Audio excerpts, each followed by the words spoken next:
வேத பயணத்தில் இன்று நான் பார்க்க போவது பலப்படுத்துவேன். சகரியா 10:12 நான் அவர்களை கர்த்தருக்குள் பலப்படுத்துவேன், அவர்கள் அவருடைய நாமத்திலே நடந்து கொள்ளுவார்கள்.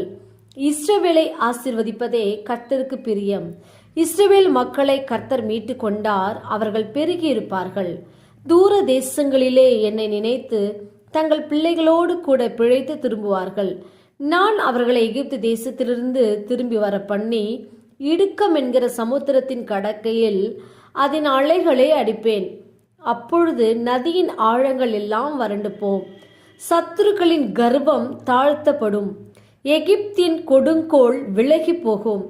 நான் என் ஜனங்களை கர்த்தருக்குள் பலப்படுத்துவேன், அவர்கள் என் நாமத்திலே நடந்து கொள்வார்கள் என்று கர்த்தர் சொல்லுகிறார். ஆம், கர்த்தர் இந்நாளில் உங்களை பலப்படுத்த போகிறார். நீங்கள் இயேசுவின் நாமத்தினால் ஜெயம் பெற்று ஜீவனுள்ள சாட்சிகளாய் வாழ்வீர்கள். நாம் ஜெபிப்போம். அன்பின் பிதாவை, கேட்ட வார்த்தையின்படியே நீர் எங்களுக்கு செய்ய போற கிருபைக்காய் ஸ்தோத்திரம். இயேசுவின் நாமத்தில் ஆமேன். கர்த்தர் தாமே இந்த வார்த்தைகளை கொண்டு உங்களை ஆசீர்வதிப்பாராக. ஆமேன்.